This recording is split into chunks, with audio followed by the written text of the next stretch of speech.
Mr. Speaker, I bet they wish they were this organised on Monday. Well, Mr.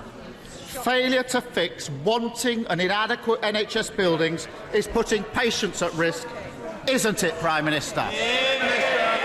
Mr. Speaker, this line of criticism is satirical, coming from a Labour government, attacking our hospital building programme, Mr. Speaker, where they were the authors of the PFI scheme that bankrupted so many hospitals.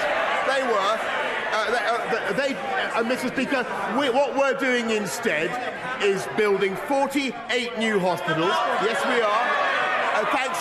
Thanks to the biggest capital investment programme in the history of the NHS. From memory, we put £33 billion as soon as we came in, then another 92 to cope with the pandemic, plus another £39 billion in the health and care levy.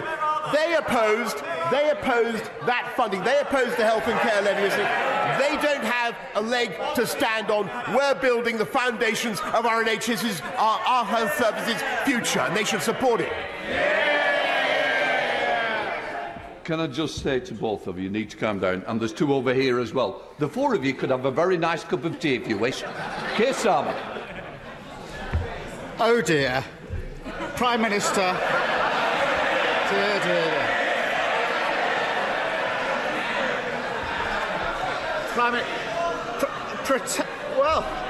Pretending.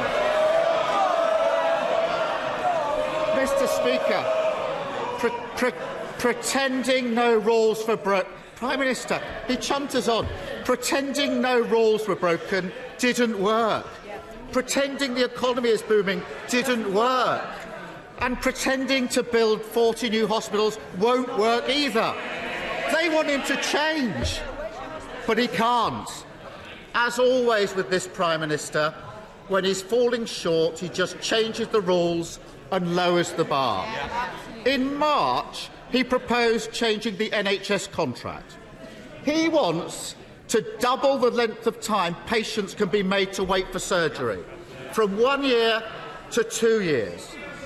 On top of that, he scrapped zero tolerance of 12-hour waits at A&E. 24 hours at A&E used to be a TV programme. Now it's his policy. Well, it's Health Week. And he's telling all of them. Order!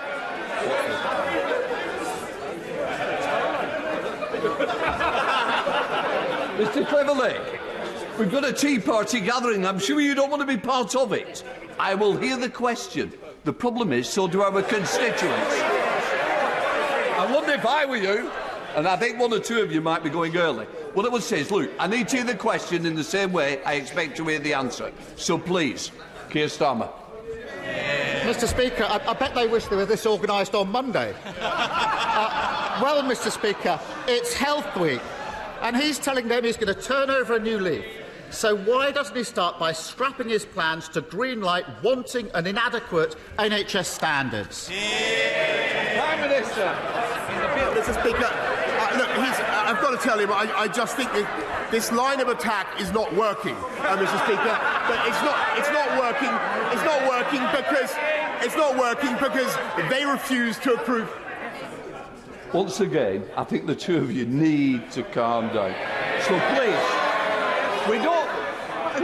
we don't want to see an empty front bench, Prime Minister.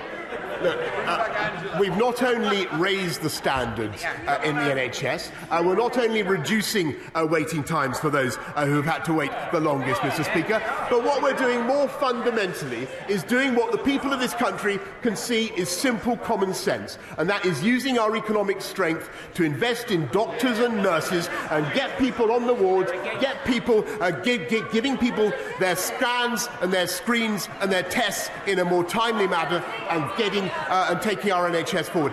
We are on target, Mr. Speaker, thanks to this government, to recruit 50,000 more nurses. Thanks to the investments, I've just got to repeat this because he doesn't seem to have heard it so far, thanks to the investments that party opposed. Perhaps he can now explain why they opposed them. Keir Starmer. Mr. Speaker, raising taxes because you failed to grow the economy isn't a plan for the NHS, and everyone sitting behind him knows it. Members of his cabinet admit that Conservatives left our health system wanting and inadequate when the pandemic hit. He's been in power for 3 years, and things are getting worse, not better. Fewer GPs, more waits for cancer tests, buildings still crumbling, and he's changing the rules to cover up his failure. And there is a real human pain as a result. Today I spoke to Hamza Semakula. Hamza is 20 and he plays semi-professional football for Hendon. He tore his ACL earlier this year. Because of the 2-year wait for surgery, he had to crowdfund for a private operation. I also spoke to Akshay Patel. Last year, his mother woke up unable to breathe. Akshay called 999 6 times. In his last call, he said, "I rang an hour ago for an ambulance as she had difficulty breathing, and now she's dead." Even he must admit that Akshay, Bina and Hamza deserve better than a wanting and inadequate government utterly unable to improve our NHS. Mr. Speaker, I think everybody in the House has sympathy with Akshay and the other constituents and their families and the other constituents that he mentions, Mr. Speaker, and I share their feelings. But when you look at what this government is doing, the massive and I must say this to him, we are making colossal investments in our NHS. We are cutting waiting times, we're raising standards, we're paying nurses more, we're supporting our fantastic NHS. And by the way, he continually came to this, I don't just remind him of this, and said that we had the worst COVID record in Europe. Turned out to be completely untrue. He still hasn't retracted it. We're doing it, Mr. Speaker. We can make those investments because of the strength of the UK economy, because of the fiscal firepower that we have to deploy. We have the lowest unemployment now since 1974, and we are going to continue to grow our economy for the long term. He asked about the mission of this government, Mr. Speaker. It is to unite and level up across our whole country, to unleash the potential of our entire country. The biggest tutoring programme in history for young people, raising literacy and numeracy standards for 11-year-olds from 65% adequacy to our 90%. That is the highest objective I think a government could achieve. Expanding home ownership for millions of people, as my right honourable friend for Duluth and I will do, for millions of people who currently don't have it. Cutting the costs of business to make this the enterprise centre of Europe. That is our vision. Creating high-wage, high-skilled jobs for this country. And as for jobs, I'm going to get on with mine, and I hope he gets on